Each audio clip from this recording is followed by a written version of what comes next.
Hello everybody, it's EzraTime here, and today we are going to talk about John Wick. Now, I think this is a good time for me to review the three John Wick movie. Obviously, preparing for John Wick Chapter 4, which I think is gonna be an amazing chapter and banger for the John Wick franchise as usual.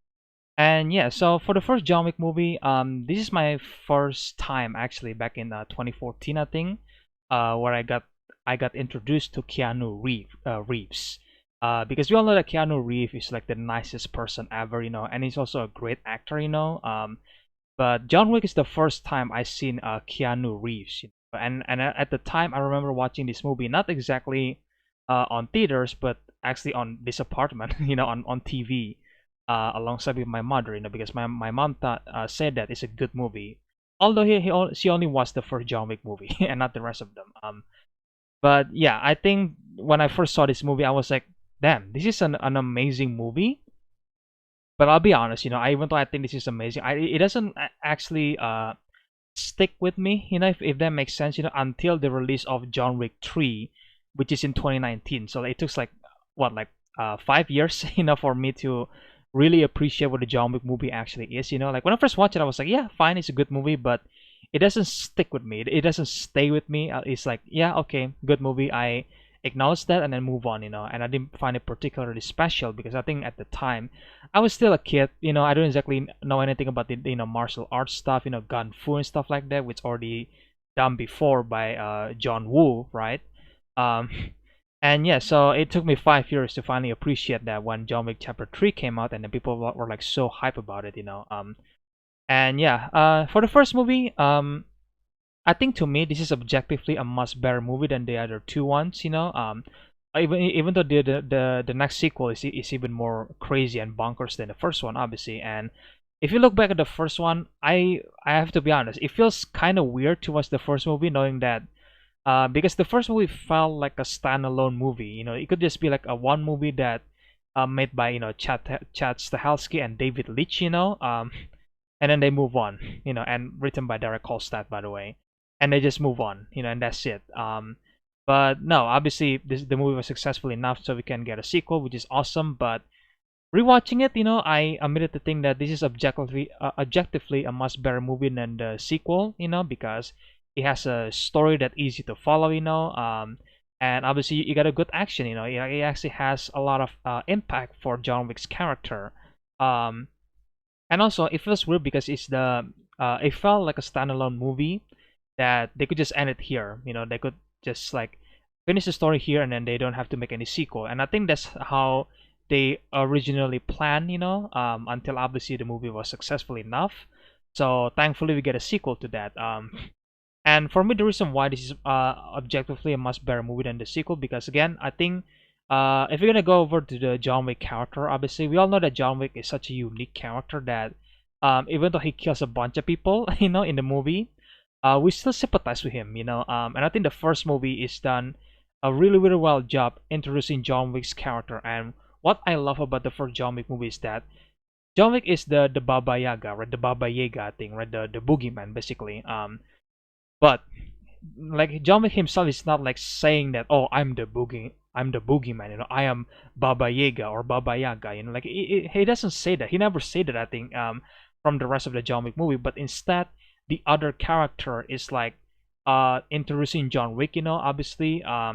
It's just a great scene, obviously. I remember the monologue gave by Figo Tarasov, played by Michael Nick Viss, I think. Again, I'm sorry if I butcher the last name, but rest in peace to that actor. He passed away in 2017, I think, right, or 2015, I forgot. But yeah, see, he does a great job playing Vigo. Where he basically does a monologue introducing John Wick to his son. His stupid son Yosef, I think, right? Just like, oh, he was the man that you sent to kill the fucking boogeyman. Like, it was an amazing performance, done by Michael, and it really sells the John Wick character really well, because the movie doesn't actually start with an action sequence. It's not. It's actually start with obviously John Wick. Again, spoilers, I guess, because John Wick is coming up for like what, 2014. So spoilers for anybody who haven't watched John Wick. So here we go. So the movie start with obviously John Wick. Getting introduced by mourning his wife, because he lost his wife when he was I think when they were dating, I think, right? And then his wife like collapsed, and then sadly she passed away, and that really took a toll on John Wick's life, and because the whole reason why he left the assassin's world is to be with his wife, it's just to be happy and have a normal life. And I think he was retired for like 5 years. And pretty much throughout the first 20 to 30 minutes, it's just like we just followed John Wick's life, like he got a dog, obviously. He met Yosef, in the gas station, and then it's just basically a normal life for John Wick, driving cars around, right? And I don't think that scene really helps a lot, because usually when you get to see this assassin type movie, usually they start with a big action sequences, which is fine, because sometimes you need to start the movie that way to hook the audience, but I feel like for John Wick they did it really well, because it's such a it's a movie about a specific character. Obviously, I mean, it's literally the title of the movie, So I think it's a really good job to like introduce us to the character first. And at first we don't even know how dangerous John Wick was, and obviously people criticize the first movie because like John Wick got beaten up by Yosef like goons basically. He got a baseball to the head, right? But I feel like to me, I didn't exactly found that as a criticism personally, because I feel like it makes sense why John Wick got, jump, inside of his own house. Because again, number one, well, he's mourning, he's mourning his wife, and I think like he just really, really sad and stressful that he lost the love of his life. And I think that's why Yosef managed to like, stab him in the back or something like that, right? So like he was in the weakened state at the time, and also John Wick retired for like 5 years, right? And yeah, I know. After he gets the gun back, he immediately remembers everything, which yeah, I mean makes sense because he's a professional assassin, But at the same time, it also makes sense why he got beaten up in the beginning of the movie, despite the fact he was the most like brutal assassins, because he just lost his wife. So I think it makes sense, why Yusuf managed to beat him up in the first 20 to 30 minutes, and obviously, um, like yeah, basically set up the entire plot. It makes sense to me at least. And obviously we get to see the monologue as I said before. It's amazing. And obviously the gunfu of this movie, especially the club scene, the red circles, sorry, the red circle scene. It's just amazing. I still think that's like one of the best gun sequence I ever seen. It goes so well with the music as well. The club music, right, is great. Keanu Reeves is obviously again very talented actor. Like he's really committed to do what he must do. Obviously his own stunt. His gun training and stuff like that.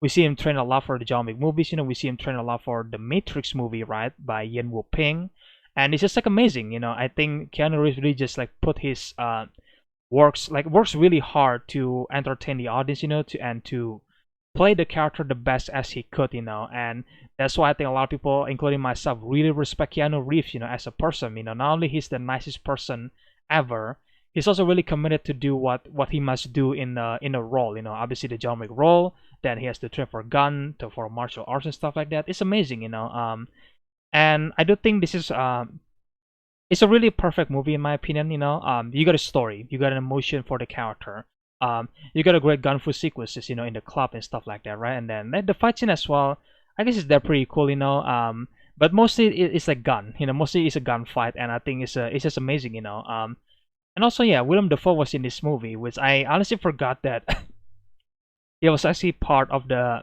John Wick franchise, because I feel like again he only appeared in the first movie and they never mentioned him again, which is kind of sad, because he was also a friend of John Wick, the old friend of John Wick, and by the time Chapter 4 came out, we find out that he has many old friends, which makes sense. He's a professional assassin. He's the most famous assassin ever, so it makes sense he has a lot of old friends. But it's just kind of sad that John Wick never mentioned him again, or like memorize him at some point. But I guess at the same time, the argument would be like, why would he memorize him in the sequels, right? Well, things are super dire for John Wick, but I don't know, man. It's Willem Dafoe, right? It's famous, Willem Dafoe is great, and I feel like he was also great in this movie, but I feel like the sequel just like I completely forgot about him in this franchise, which is like I found it pretty funny to be honest, and weird that oh yeah, Willem Dafoe was in this first movie. I forgot that he was part of John Wick, and he is John Wick's old friend, the first old friend that got introduced obviously. And Chapter 4, we see a lot of them, so there you go.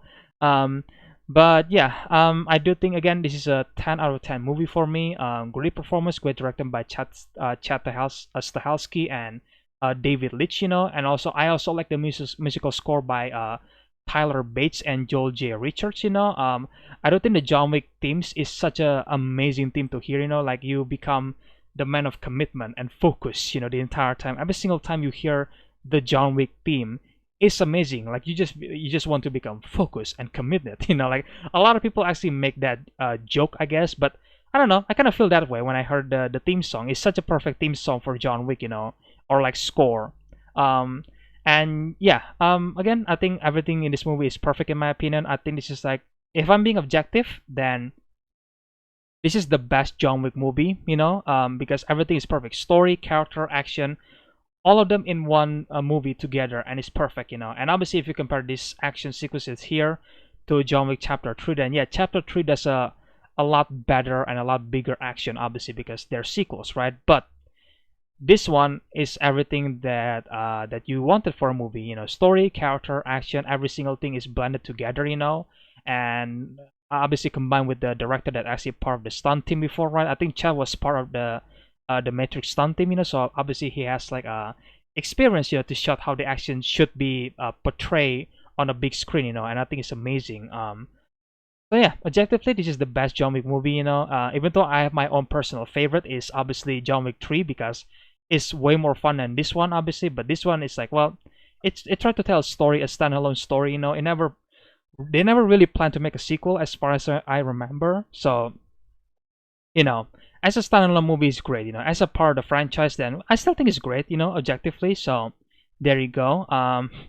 So yeah, that's my review, guys. What do you guys think? What do you guys think about the first John Wick movie? Do you guys think this is the best John Wick movie, or do you guys think that John Wick 2 or John Wick 3 is the best John Wick movie? Let me know about that in the comment section below. And if you guys haven't watched John Wick, then well, you guys already got spoiled, But well, I don't know. Like, give it a watch. Still, it's a great movie. It stars Keanu Reeves, So if you're a big fan of him, well, go watch it. Why not? And obviously, I'm hyped for John Wick 4. I think everybody does. It's bonkers. It's crazy. It's way bigger than before. It stars everyone, like Donnie Yen, Hiroyuki Sanada, Scott Atkins, Marco Zaror. It's just so many amazing martial artists in that movie, and I really cannot wait to see that movie on theaters on probably March 22 for my country, Indonesia, because usually they play the movie 2 days earlier than United States, So yeah, we'll see what happens about that maybe in the next 2 weeks. So there you go. And if you guys enjoyed my review, then leave a like, comment, subscribe, share the videos, the usual stuff. You guys can support my channel even further by clicking the join button below. Stay tuned for more videos in the future, guys. I guess stay tuned for John Wick Chapter 2 review and then John Wick Chapter 3 review in the future, leading up to John Wick 4, obviously. And yeah, I really appreciate you guys for listening. And again, I really hope you guys enjoyed this video.